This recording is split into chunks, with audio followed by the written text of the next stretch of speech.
Jalen Johnson. I have a lot of takes on this. Okay.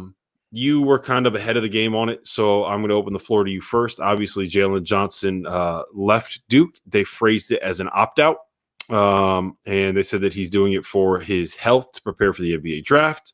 I'll open the floor to you, and then I'll say my piece after.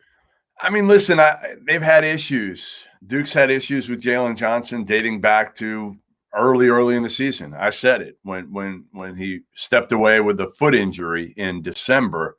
I forget my words, but I think it was something to the effect of, I'm not buying it. There's more to it than the foot injury. There might have been a minor foot injury, but it was more of what was going on behind the scenes. My sources told me at the time there was some real thought that Jalen Johnson would opt out then. He came back. He was good at times, but the biggest problem, and we heard this from Coach K, the biggest problem that they had with Jalen Johnson was he didn't play hard consistently. He showed it in flashes, but he didn't play hard consistently. That's why Coach K played him 8 minutes the other night, and they won. So I think from K's standpoint, it was, okay, at some point, enough is enough. And yes, the perception isn't going to look good with a McDonald's All-American with a one and done opting out. But ultimately, if this helps the team, which I think it will, because now you've got everybody bought in, at least, where all these guys knew Jalen Johnson wasn't completely bought in. And in defense of Jalen Johnson, Rob, in defense, it's his call, right? Mm-hmm. Now, he's got a lot of people around him, his parents, an agent, other agents, who knows, people around him telling him, hey, you know what? You keep playing 8 minutes, your draft stock is going to keep on falling. So you've got to get out of here while you can and protect your draft stock. Make sure you're still a first-round pick. But, Jalen Johnson, think about this. He didn't get on campus until August 20th. He had COVID. The whole team didn't come in until August 5th at Duke. He had COVID, so he came in 2 weeks later. So he missed the entire summer of bonding. And this year isn't like any other. They're not going out. They're not having parties. They're not hanging out at the same level on the road. They're not allowed to do certain things. So you don't have that bond. So when people are saying like he's quitting on his teammates, listen, I understand it, but I'm not completely buying that he's quitting on his teammates at this point. It's a pandemic year. It's different. Let's not criticize the kid. Let's let him do what he wants to do and hope it works out for him in the long run. Ultimately, Jalen Johnson has to develop a better work ethic on and off the court. And if he does that, he's shown glimpses of being a hell of a player. Mm-hmm. And I agree with the sentiment that you said that I don't like how vociferous people have been about how much he is a quitter. Now, right.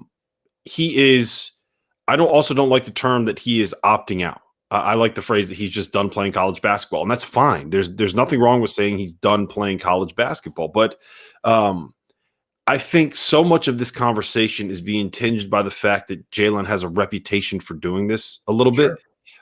He went to three high schools in his last 3 years. He left, it was Montverde. He left at like the semester break over the holidays last season and transferred in the middle of the season. I think it was IMG, whichever one it was. He left in the middle of the season and transferred back to a local high school in Wisconsin.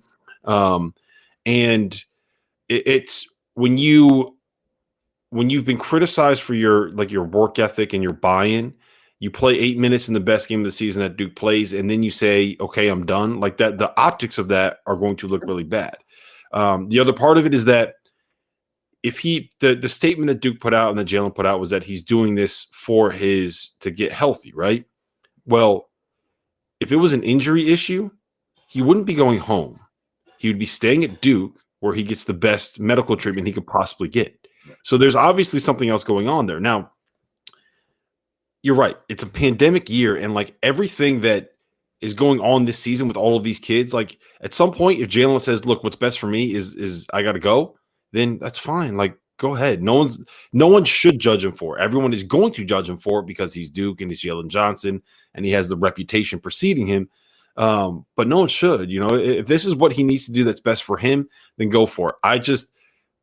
I think it's best for both sides right now, Rob. Yes, you're right. But it's also the other part of it is like, I just hope that this is not something where there are voices in his ear that influence him to make a decision that he didn't want to make. But there Yeah. are. What do you mean you hope? Yeah. You hope there aren't. You know there are. No, yeah, I know there are. And what I'm saying is I hope that this is what he wanted and not something that he was talked into doing. Does that make sense? Well, I'm sure he was persuaded by the adults in the room, or the so-called adults in the room, that are saying, again, if you continue to play 8 minutes, you're not going to be a first-round pick. So you need to get the hell out of there now.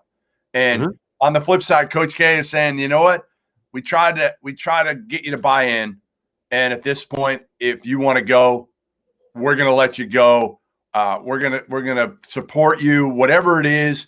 And ultimately, we think it's best for Duke also, because you weren't bought in and you weren't helping us. And we just won. We had our best game of the season, maybe, with you playing 8 minutes. We're going to play Mark Williams more because he wants to play, and we can trust Mark Williams. The other part with Jalen Johnson, Rob, was defensively he was a mess. He was a complete mess.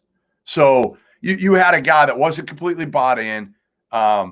He showed flashes, but he didn't play hard consistently, so they didn't know what they were going to get on that end.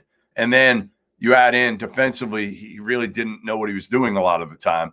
And it's like, okay, you know what? We're probably going to be better without him. Yeah. And so all I would ask is that we just we just chill a little bit on the he's a quitter. He quit on his team stuff. Right. That's bullshit. Well, yeah, I mean it is, but it's also you don't say that about a kid. No, you're right.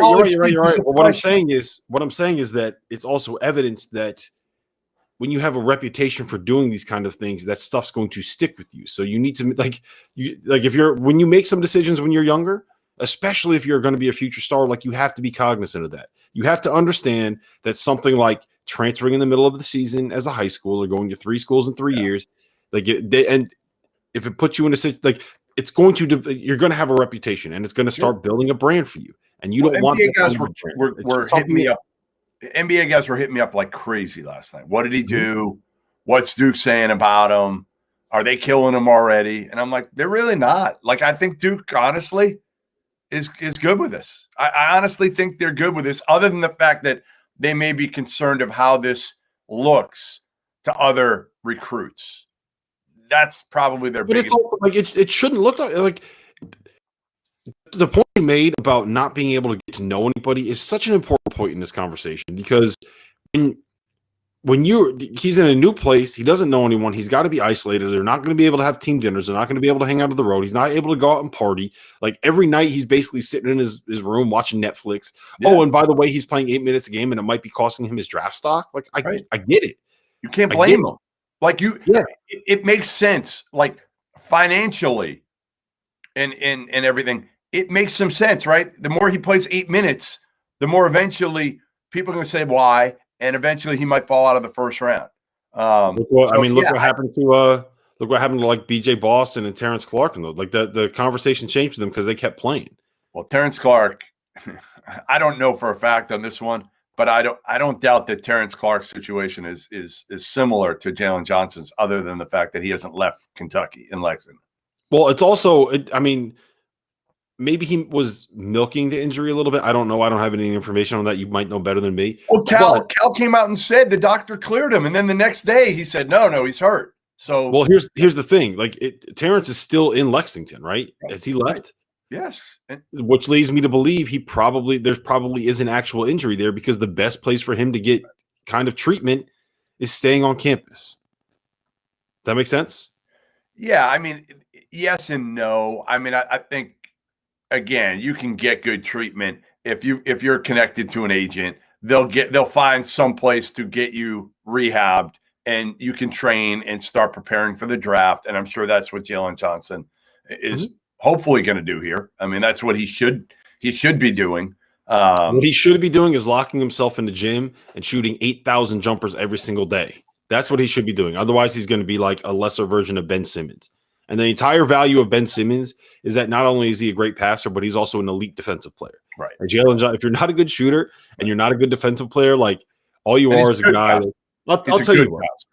I'll tell you what. I'll leave you with this. There are really only 3 people that should have an opinion on or that can really like value, have a valuable opinion on what's happening right here, right? So 3 people I want to hear from. 1 would be like the Duke staff. I want to hear honestly what the Duke staff thinks, Sure. right? 2, I want to hear honestly what like Jalen Johnson and his people have to say about this situation. And 3, I want to hear from the guy that he dunked all over, who now has to realize that he's going to be on every single highlight reel and every single meme for like years. And all of this could have been avoided if Jalen Johnson would have just left 3 weeks ago. So PJ Hall, I'm sorry, brother.